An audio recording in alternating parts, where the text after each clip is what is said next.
গরিমার চোখ এড়িয়ে রোশনাইয়ের জন্য নতুন শাড়ি কিনল আরণ্যক। সম্পূর্ণ জানতে দেখতে থাকো। গল্পের শুরুতেই দেখা যায় রোশনাই মনে মনে ভাবতে থাকে এইভাবে এখানে নাচ করাটা কি আদৌ ঠিক হবে।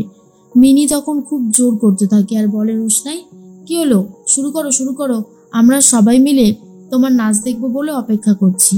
এর মধ্যেই বড় মা দুষ্টু মিষ্টুকে বলে, দুষ্টু মিষ্টু তোরা একটু বস, আমি ওর নাচটা দেখেই তোদের কফি আর জুস বানিয়ে দিচ্ছি। দুষ্টু মিষ্টু বলে, আচ্ছা বড় মা, তুমি যখন বলছো তাহলে দেখেই নাও। এর মধ্যেই সুরঙ্গমা বলে, এক্ষুনি গরিমা নাচ শুরু হবে। সত্যি ও স্টেজে দাঁড়িয়ে থাকলে আমারই যেন তর্স হয় না, মনে হয় কখন নাচটা শুরু হবে, আর অপেক্ষা করতে ইচ্ছে করছে না।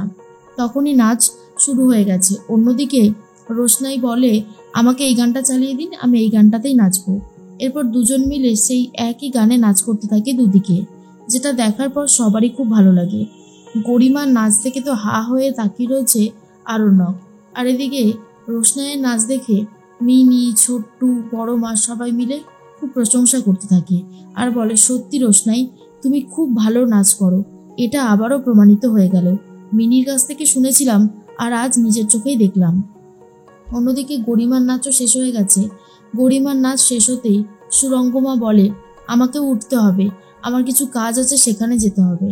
এর মধ্যে আরণ্যকের বাবা বলে, কেন আপনি শপিংয়ে যাবেন না? তখনই সে বলে, না না, শপিংয়ে আমি যেতে পারবো না, আমার কিছু কাজ আছে, এখন আমাকে সেগুলোই করতে হবে, কারণ হাতে বেশি সময় বাকি নেই। এর মধ্যেই গরিমা বলে, আমি তাহলে মম যাই, ঘুরে আসি আরণ্যকের সাথে। গরিমা তখন বারবার করে আরণ্যকের সাথে যেতে চায়। সুরঙ্গমা বলে, নিশ্চয়ই যাবে। তখনই আরণ্যক বলে, তাহলে আমরা বরং আসি। এর মধ্যেই জাহ্নবী বলে, বাদশা, বলছিলাম গরিমা কিন্তু আমাদের বাড়ির নতুন বউ হতে চলেছে, ওর জন্য কিন্তু কিছু নিয়ম। রাজা তখন বলে, আবার এটা বলতে হয় নাকি, তাই সবটাই জানে আমাদের বাদশা, তাই এসব বলতে হবে না। এর মধ্যেই তখনই সুরঙ্গমারা বেরিয়ে যায় আর আরণ্যক গরিমাকে নিয়ে বেরিয়ে পড়েছে শপিং করতে যাবে বলে। আরণ্যকের বাবা মা বাড়ির উদ্দেশ্যে রওনা দেয়, সাথে রাজা আর জাহ্নবীও। গরিমা তখন বলে, সত্যি আরণ্যক, আজকের ডান্স পারফরমেন্সটা করে আমার নিজেরও অনেক বেশি ভালো লেগেছে। অনেক দিন পর এরকম মনের মতন একটা অনুষ্ঠান করলাম। গরিমা তখন এগুলো বললে আরণ্যক বলে, তুমি নাচটা বরাবরই খুব ভালো করো, তোমার নাচ যখন কেউ দেখে না একবারে মনোযোগ দিয়ে দেখে, আর এটা খুব ভালোও লাগে আমার। সত্যি তোমাকে যত দেখছি ততই অবাক হয়ে যাচ্ছি। তখনই গরিমা বলে, আরে ধুস, তুমি কি এখন আমার প্রশংসা করতে শুরু করবে নাকি আবার? চলো, আমাদের তো দোকানে যেতে হবে। এদিকে রোশনাই তো খুব সুন্দর নাচ করেছে বলে সবাই খুব প্রশংসা করতে থাকে। ছোট্টু তখন বলে, রোশনাই রোশনাই দাঁড়াও, ঘুঙুরটা এখন খুলো না, আর একটা গানে একটু নাচ করো, আমরা একটু দেখি, তোমার নাচ তো দেখতে ভীষণই ভালো লাগছে। আর তখন মিনি বলে, হ্যাঁ ছোট্টু, আমি বলেছিলাম না যে রোশনাই খুব ভালো নাচ করতে পারে, কি মিললো তো আমার কথা। আমি জানতাম রোশনাই যে খুব ভালো নাচ করে, সেটা আমি জানতাম। এরপর রোশনাইকে আরও একটা গান চালিয়ে দেয় আর সেই গানে এরপর নাচতে শুরু করে রোশনাই। ঠিক সেই মুহূর্তেই চলে এসেছে আরণ্যকের বাবা মা দাদা বৌদি আর বলে, কি হচ্ছেটা কি এই বাড়িতে? রোশনাই ভয় পেয়ে গেছে, বুঝতে পারে আজ তার কপালে অনেক বেশি দুঃখ আছে। এর মধ্যেই আরণ্যকের বাবা বলে, এসব কি হচ্ছে ছোট্টু, বলো, আমি তো উত্তরটা চাই। ছোট্টু তখন বলে, আসলে মেজদা, মানে বড় বৌদি, আমার তারপর মিনির খুব ইচ্ছা হয়েছিল রোশনাইয়ের নাচ দেখবে, তাই আমরা রোশনাইকে বলেছিলাম একটা নাচ করতে, সেটাই দেখছিলাম আর কি। কেন মেজদা, আমরা কি কোনো ভুল কিছু করেছি? তখনই বাদশার মা বলে, কেন ছোট, তুমি বুঝতে পারছো না তুমি ভুল করেছো বা কি ঠিক করেছো? তোমার কি সব কিছু বোধ বুদ্ধি একদম লোপ পেয়েছে নাকি? আমি তো সেটাই বুঝতে পারছি না, কোনটাকে মানে কোনটা ভুল কোনটা ঠিক, সেটাই তো তোমার মাথা থেকে বেরিয়ে গেছে দেখছি। আর তখনই মিনি বলে, কেন গো, তোমরা তো নিজেদের হবু বৌমার নাচ দেখে এলে, এখন আমরা কি একটু রোশনাইয়ের নাচ দেখতে পারি না? আরণ্যকের বাবা তখন চিৎকার করে ওঠে আর বলে, শাট আপ, একটা কথা বলবে না তুমি। অন্যদিকে শাড়ি কিনতে চলে গেছে গরিমা আরণ্যককে নিয়ে আর বলে, দাদা আপনি এক কাজ করেন, লাল লাল কিছু শাড়ি দেখান। তখনই সে লাল রঙের শাড়িগুলো বার করতে শুরু করেছে। প্রথমেই যেটা দেখে আর বলে, এটা আমি মায়ের জন্য নিলাম, এটা জাহ্নবীদির জন্য নিচ্ছি, আর এটা নিচ্ছি বড় মার জন্য। আরণ্যক বলে, সবকটা শাড়ি খুবই সুন্দর, তাই না? গরিমা তখন বলে, ঠিক বলেছ। এরপর মোটামুটি সবার জন্যই নেওয়া হয়ে যায়। তারপরেই বলে, দুষ্টু মিষ্টুর জন্য তো শাড়ি নেবো নাকি আরণ্যক? আরণ্যক বলে, হ্যাঁ, পুজোতে সবাই শাড়ি পরবে। এর মধ্যে আরণ্যকের জন্য একটা ড্রেস কিনবে বলে ঠিক করেছে গরিমা। তার মধ্যে আরণ্যক বলে, দাদা একটা বেনারসি দেখি তো। তখনই গরিমা বলে, বেনারসি দিয়ে কি হবে? না না না না, তুমি আবার বেনারসি শাড়ি দেবে নাকি আমাকে? খুব এক্সপেন্সিভ হয় শাড়িগুলো।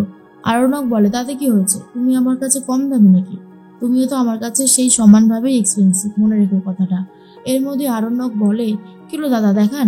এরপর সুন্দর একটা লাল রঙের বেনারসি দেখায়, যেটা দেখতেই পছন্দ হয়ে যায় আরণ্যকের, আর বলে, এই তো গরিমা, এটা তোমার, তুমি কিন্তু এটা পরে আসবে।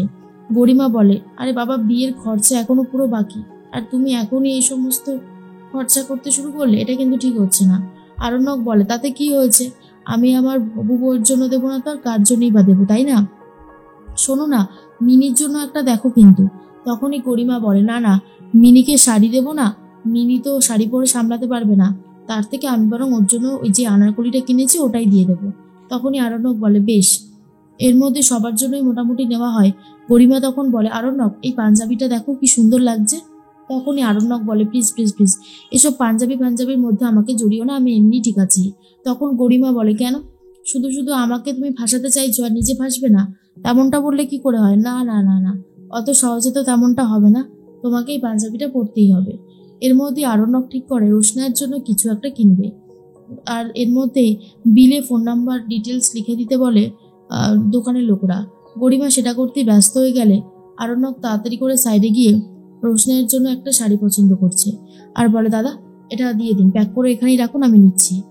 এর মধ্যেই রোশনাইকে সবাই মিলে, বিশেষ করে রাজা, জাহ্নবী, আরণ্যকের মা বাবা অপমান করতে শুরু করে।